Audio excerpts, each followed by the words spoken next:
Continuando con nuestro proceso de observación de cómo es que nos escuchamos, cómo es que tratamos nuestra capacidad de estar disponibles y receptivos para nosotros mismos, con todo lo que conlleva eso, abrirnos a todas las posibilidades de reconocernos en todos los espejos que la vida nos trae y ser honestos, encontrándonos tanto con nuestras luces como con nuestras sombras. Yo diría que mayormente estando dispuestos a encontrarnos con nuestras limitaciones y sombras, porque es cuando podemos reconocer la presencia de estos bloqueos, de estos hábitos que no aportan a nuestra comunicación recta y amorosa, con nuestras necesidades de defendernos de todo, porque estamos reaccionando desde nuestros instintos de sobrevivencia, desde un nivel muy primal. Es cuando realmente abrimos la puerta de las posibilidades para el autodescubrimiento verdadero, el autorreconocimiento verdadero y por ende la posibilidad de tocar ese lugar donde actúa nuestra voluntad, donde puede emerger la fuerza para el cambio. Entonces, hoy continuando a investigar cómo escuchamos y cuáles son los mecanismos defensivos que tenemos cuando la escucha nos coloca frente a frente con estos aspectos sombríos, con esas limitaciones con las que nos deparamos en nuestro cotidiano vivir. Vamos a explorar algunos mecanismos más que son muy frecuentes en todo lo que nosotros tenemos como hábitos para relacionarnos con la vida. Y bueno, cuando yo en una época de mi vida me percaté que era esa persona a la que se disculpa por todo. Y hubo realmente una época en mi vida en la que la frase "lo siento" era mi frase más habitual. Al depararme sin querer con alguien, por ejemplo en el supermercado, encontrando el camino para pasar entre las góndolas, lo primero que decía era "lo siento". Cuando una amiga me pedía una cosa cualquiera, un favor cualquiera, y yo no tenía algo que podía darle en ese momento, también le contestaba "ay, lo siento, no tengo ahora". Por ejemplo, si me pedía, no sé, una gomita de pelo, lo que fuera. Si alguien me llamaba por teléfono y no me encontraba bien, yo decía "ay, lo siento, ahora no puedo hablar". Era como si durante todo el día me estuviera disculpando por alguna razón. Y en un momento dado, me senté en el sofá y me puse a pensar que había una gran diferencia entre el "lo siento", el "con permiso", el "perdón" y el "disculpame". El "lo siento" yo solo lo usaba cuando sentía que hacía sufrir a alguien. Si necesitaba adelantarme a una persona y decía "con permiso" o "perdón". Y si necesitaba darle algunos golpecitos al hombro de alguien por alguna razón, exclamaba "discúlpame". Mientras reflexionaba con más detenimiento sobre cuándo debía decir "lo siento", vi que en mi caso era más bien un acto reflejo de un verdadero sentimiento de pesar o una especie de profundo arrepentimiento interno. Estaba usando ese "lo siento" en situaciones en las que debería haber dicho, por ejemplo, "discúlpame" o "perdóname por esto", o al usarlo incorrectamente me sentía mal sin motivo alguno. Empecé a descubrir que esa necesidad que nacía de ese lugar de pesar o de esa angustia reprimida o esa especie de arrepentimiento venía de lugares muy profundos de mi ser, en los cuales realmente yo no podía registrar las causas de esto en mi vida, en los actos y en las experiencias materiales de esta vida. Y empecé a darme cuenta que eso venía de un lugar profundo de mi alma, que tal vez estas necesidades de pedir lo siento venían de un sentimiento que iba más allá de lo registrado en esta vida. Y entonces empecé a dedicarme realmente a la investigación de lo transpersonal, de las cosas que traía mi alma como memorias, de qué es lo que estaba ahí anclado, registrado en mi cuerpo y que no me podía permitir realmente habitarlo con la sensación de presencia de mi alma totalmente encarnada en el ahora, sin los resquicios y sin los rancios de las memorias de vidas pasadas. Pero para ir a lo práctico y a aquello que realmente está al alcance de la mano de cualquier persona, más allá de tener que entrar en los caminos de la investigación más profunda de la transpersonalidad, podemos comenzar simplemente desde la práctica budista, que me ayudó muchísimo a mí a poder abrir las puertas de esa posibilidad de encontrarme con respuestas más profundas de mi alma, que es cultivando esa comunicación desde otro lugar.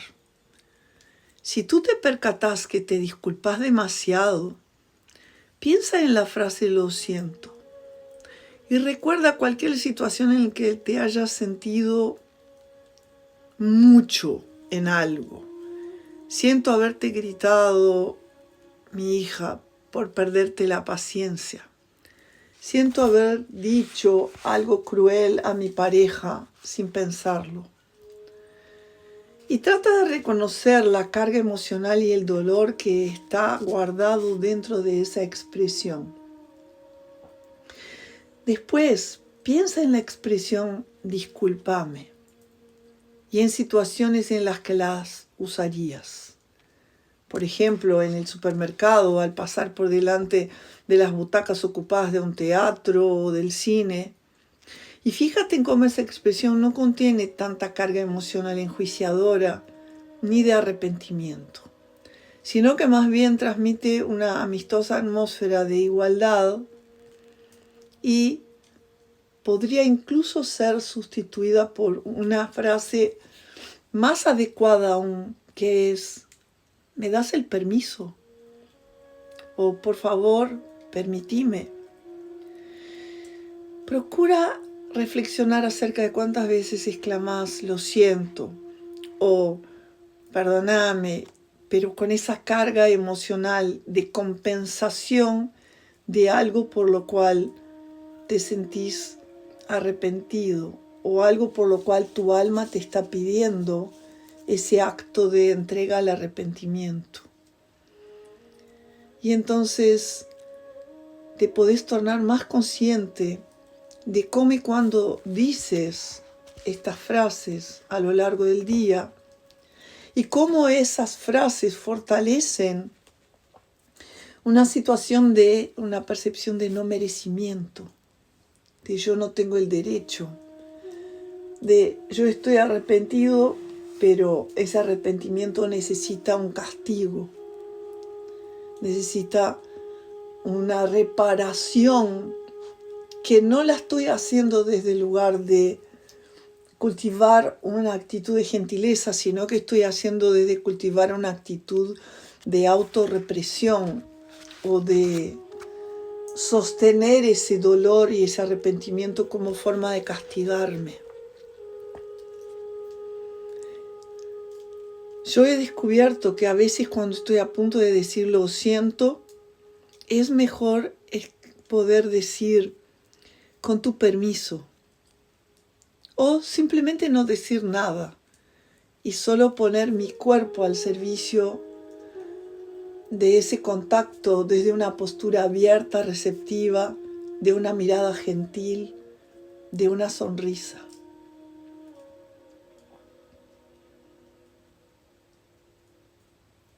Respira profundo y conéctate con esta posibilidad de reencontrarte con ese lugar donde tu alma se siente arrepentida de algo y tú estás cobrándote de esa manera cruel contigo mismo y que no te deja en posición de igualdad con los demás. Y entonces termina llegando un punto en que de tanto sentirte reprimido o reprimida, puedes llegar a terminar explotando en una ira que nace desde adentro para mostrar de que ahí hay una profunda necesidad de un perdón hacia ti misma, hacia ti mismo, para que tú te puedas abrir nuevamente a sentirte merecedor, merecedora. Y que en lugar de pasar la vida diciendo lo siento por no sentirte merecedora, merecedor, poder empezar a pedir permiso para ocupar tu lugar con respeto, con humildad y con gentileza y bondad.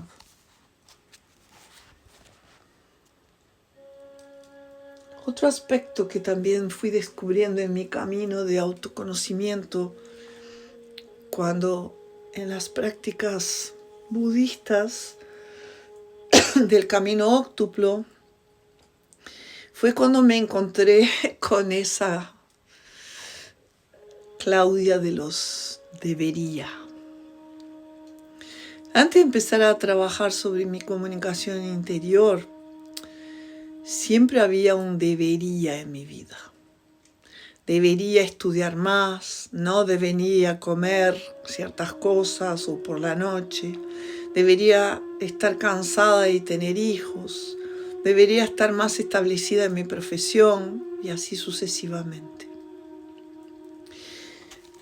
El problema que existe en esa palabra debería es que es profundamente enjuiciadora y implica que todo lo que hacía en ese momento nunca era suficiente.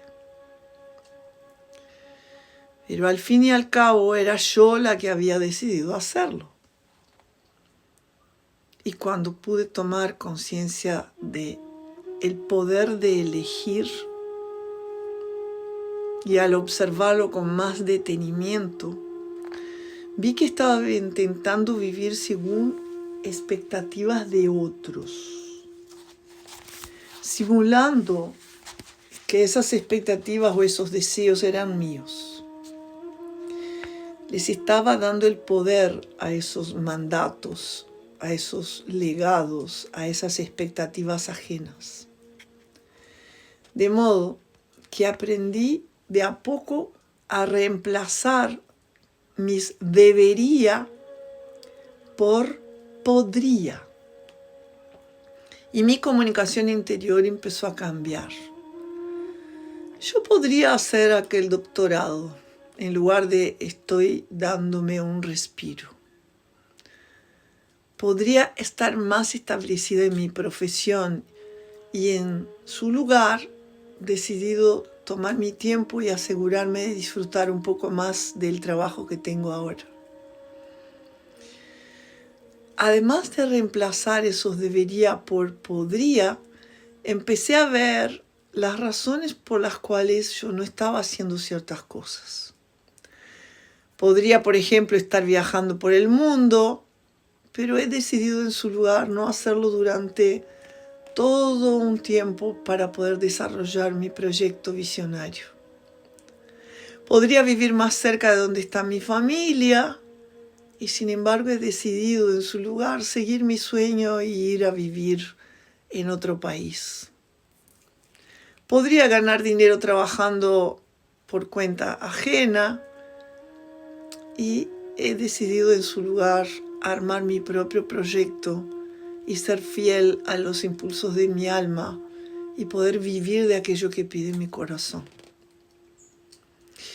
Lo que esos ejemplos implican es que darnos cuenta de que siempre podemos decidir lo que haremos y en qué ponemos nuestra atención. En lugar de estar juzgándonos de forma agria y amoldarnos a la visión que tiene otro o otra persona o la sociedad o lo que quieras de la vida, podemos ver con más claridad dónde estamos invirtiendo nuestra energía y realmente aceptar que no estamos haciendo algo porque estamos haciendo otra cosa, y esa otra cosa es la que nos trae felicidad y es la que conversa con nuestro corazón. Podemos empezar a vernos con nuestros propios ojos en lugar de estarnos contemplando con los ojos de otras personas. Yo sé que eso, dicho de esa manera, puede parecer una simplificación de algo que es bastante complejo y que no puede ser cambiado de la noche para el día o dándole la vuelta a la página de un libro. Es un trabajo de profunda autoobservación el que conlleva poder discernir y discriminar cuáles son las cosas que estoy declarando que debería hacer y que están adjudicadas a estas expectativas de otros o de la sociedad en que vivo o de los valores religiosos que me fueron enseñados o de la política que es vigente en mi país o de las leyes que considero que tengo que seguir para ser una buena ciudadana, un buen ciudadano, o de la educación que recibí de mi familia y los valores que de alguna manera los tomé por inconsciencia, por no poder elegir conscientemente cuando era muy pequeña, y fui dejando que tomaran forma y que tomaran lugar en mi mente y en mi subconsciente.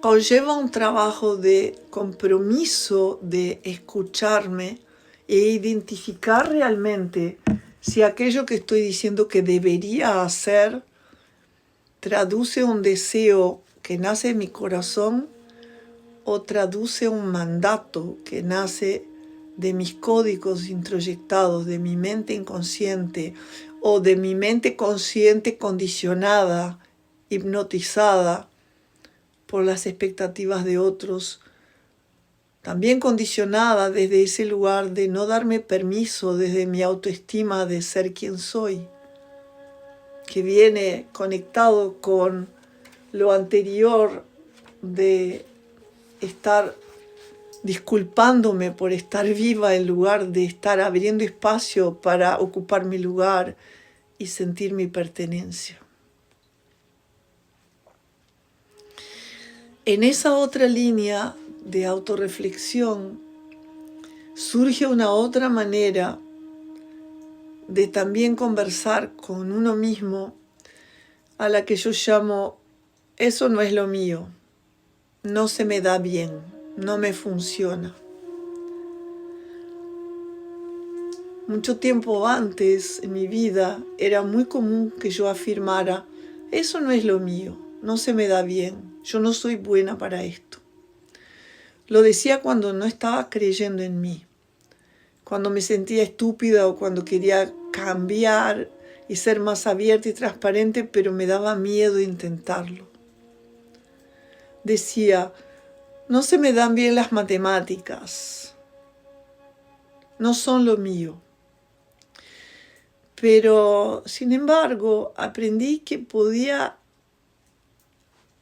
darme el permiso de conectarme con esas cosas que sentía que no eran lo mío y pedir ayuda y tomar la posta de decir, bueno, no tengo tanta facilidad en eso, pero puedo abrirme a querer aprender.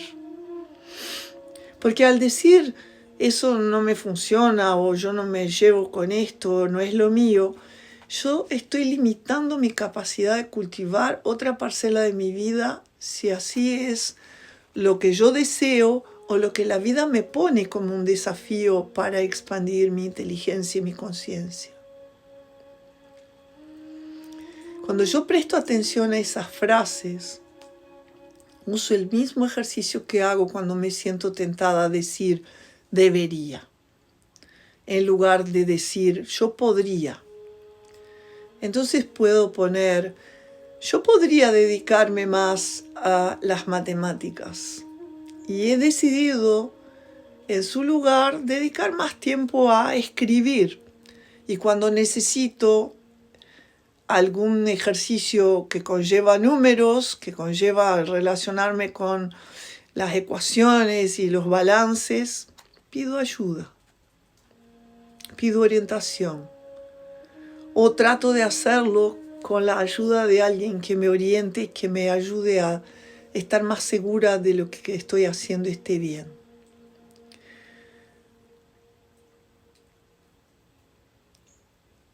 Yo trato de usar ese verbo, yo podría o yo puedo o yo quiero aprender esto, cada vez que siento el mandato del debería como ese peso que lo que me está mostrando es que yo no estoy confiando en mí, que estoy perdiendo mi autoconfianza o mi fe en aquello en lo que estoy poniendo mi energía.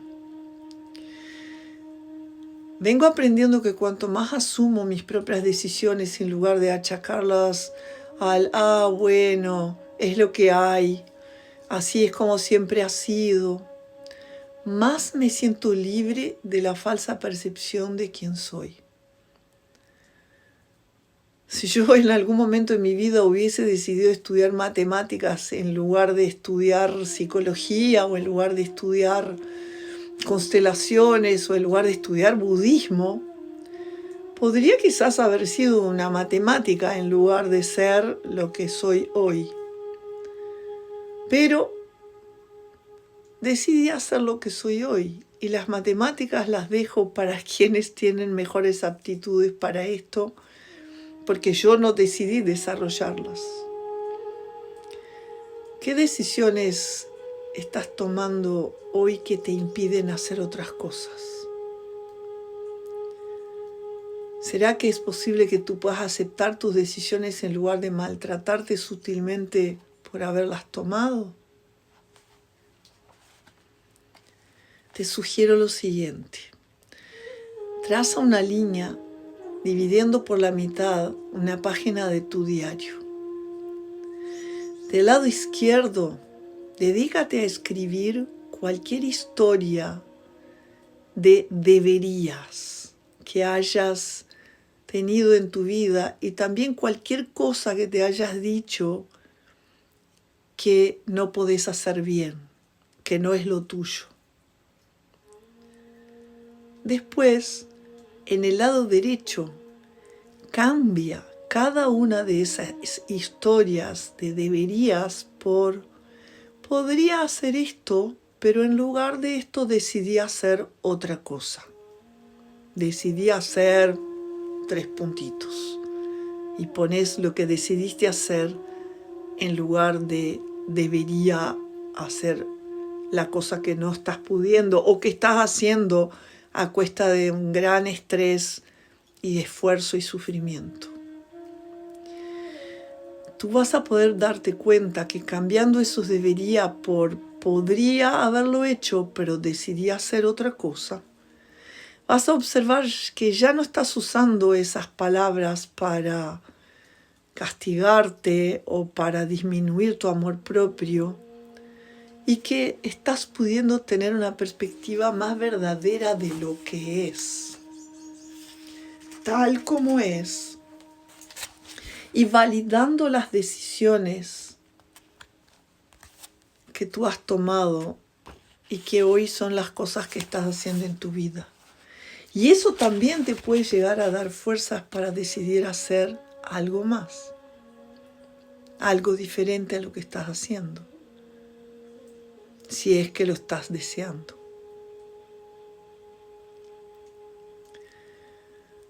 Toma una respiración en eso y vamos por un pasito más. Hay un otro aspecto que es el cómo estamos. ¿Cómo registramos cómo estoy? ¿Cómo podemos realmente habitar el estar de una o de otra manera en el tiempo de la hora? Cuando alguien me pregunta ¿cómo estás?,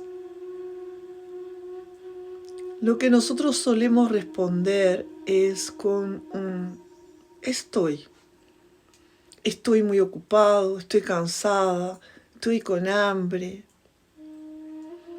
Y si nos preguntan cómo te sientes, habitualmente respondemos, por ejemplo, estoy disgustada o estoy feliz, o todas esas respuestas tienen en común que están formadas por un estoy. Esta palabra implica en un estado fijo y marca una energía un tanto permanente. Cuando nosotros nos decimos estoy enojada o estoy triste, esa frase sugiere que nosotros sentimos ser esta emoción, cuando en realidad solo estamos sintiendo esto en este momento. Eso nos está invadiendo durante un tiempo. El verbo estar implica un absoluto que no es necesario. El lenguaje que usamos es muy poderoso. Por ejemplo, en español una persona podría decir tengo miedo, cuando en realidad lo que está pasando es que está asustada. O tengo hambre. Y estos estados, en realidad, son absolutamente temporales y pasajeros. Y el lenguaje usado comunica precisamente esto, aunque sea de forma muy sutil.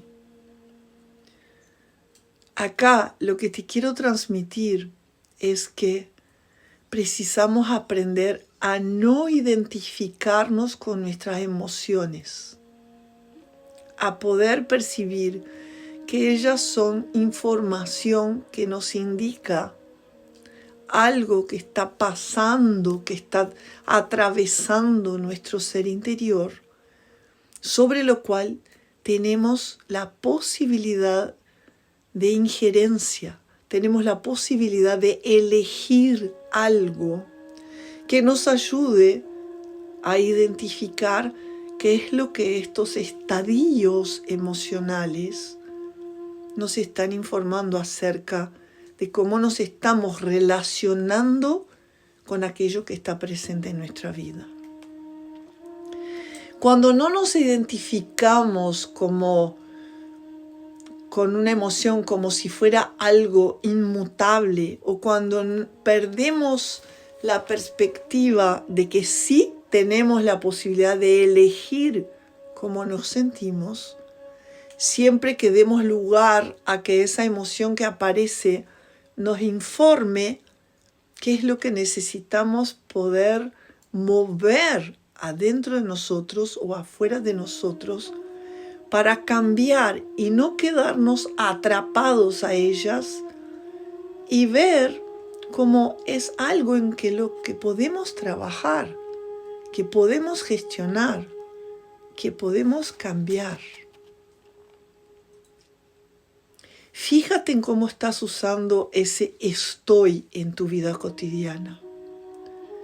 Y cuando te descubras diciendo estoy frustrada, estoy enojada, estoy disgustada, o estoy feliz, estoy entusiasmada, o estoy asustada, intenta mover tu pensamiento al lugar de poder discernir y discriminar cuál es el pensamiento que ha generado esa emoción. Y quizás empieza cambiando tu discurso, tu palabra, tu forma de declararte, diciendo en lugar de decir estoy, en este momento percibo ira en mí. Tengo un estadio de ira. Tengo en ese momento la percepción de una emoción de frustración. En ese momento estoy sintiendo tristeza.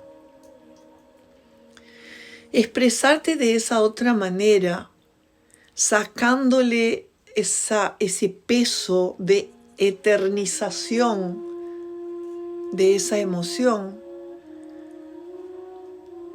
puede permitirte separarlo de quién eres realmente y de lo que estás sintiendo en ese momento. Y te ayudará a ver la emoción como algo en lo que puedes trabajar en lugar de algo que te encasilla, que te atrapa, que te enjaula y que sentiste que estás sumergida o sumergido sin salida. Empieza a investigar y a preguntarte cómo son tus creencias acerca de si tú tienes el poder de elegir cómo te sientes. Tienes el poder de identificar qué pensamientos están presentes en tu mente que crean las emociones que te atrapan, que se manifiestan, que crean un estadio de sentimientos, pero que es pasajero, que no es eterno, que tú puedes elegir tomar perspectivas, tomar elecciones, tomar acción para salir de ellos.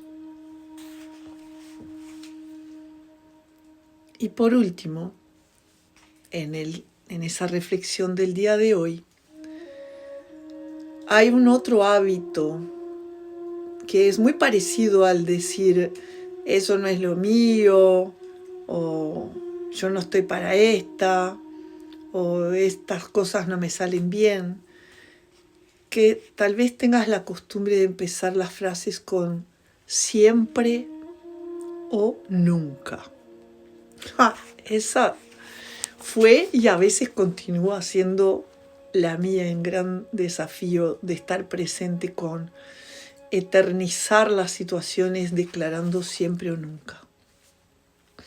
Cuando usamos esas palabras en un contexto negativo, precisamos tomar conciencia de cómo nos estamos criticando con mucha énfasis, muy bruscamente. Ambas palabras son rotundas. Implican que no hay vuelta atrás y que no nos damos ninguna alternativa, de que no existe alternativa. Cuando usamos la palabra siempre y la palabra nunca, lo que nos estamos diciendo es que es imposible que una situación cambie. Cuando hacemos esa clase de afirmaciones genéricas, vemos que no solo estamos siendo poco sinceros con nosotros mismos, sino que además estamos exagerando la situación. Procuremos expresar de otro modo lo que estamos diciendo para que sea más afectuoso, más sincero, más equilibrado, por ende más útil. De esa manera, en lugar de hacer afirmaciones genéricas sobre episodios del pasado, podemos encontrarnos más con la verdad del momento presente, viendo nuestras acciones y contemplándonos con más compasión, con más afecto, con más bondad. La recta palabra en acción consiste en eso. Consiste en que podamos cambiar la forma como estamos declarando y creando de esa manera una eternalización de situaciones que en realidad son cíclicas, son pasajeras, son olas que aparecen para enseñarnos. Vamos a mirar algunos ejemplos. Nunca llego puntual al trabajo, frente a Puedo llegar puntual si me organizo. Hoy no lo he hecho, pero no pasa nada. Mañana voy a procurar organizarme mejor y llegar en tiempo. Siempre entrego los trabajos más tarde en la fecha prevista que la fecha prevista. De otra manera, decir, puedo entregar los trabajos en la fecha prevista. Hoy no lo he hecho y no pasa nada. Preciso organizarme mejor y la próxima vez trataré de hacerlo. Nunca sé qué hacer. Y de otro modo decir, yo sé qué hacer en la mayoría de los casos, pero en ese momento no lo estoy sabiendo. Pero no pasa nada. Voy a darme el tiempo para reflexionar más y pediré ayuda. Y luego sé que llegaré a una conclusión y podré tomar una decisión. Al expresarlo de esas otras maneras, lo que estamos haciendo es poder reconocer la verdad de la situación, pero dejando una puerta abierta para que aparezcan las soluciones, aparezcan las transformaciones y dejando de juzgarnos negativamente, dejando de darnos palo. Si te das cuenta del problema, pero no dejas que te defina, dejas una puerta abierta para que aparezca la creatividad y la solución desde ti o desde el propio universo de alguien más. Cuando lo aceptas y te perdonas por tu fracaso momentáneo, sabiendo que no significa que esta sos tú y de que vayas a repetirlo una y otra vez, abres la posibilidad de que aparezca una otra solución.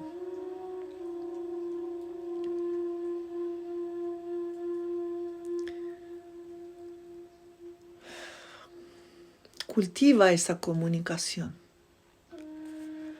Y si te das cuenta que a veces usas siempre o nunca, procura investigar con quién lo haces, en qué contexto, en qué tipo de frases lo pones.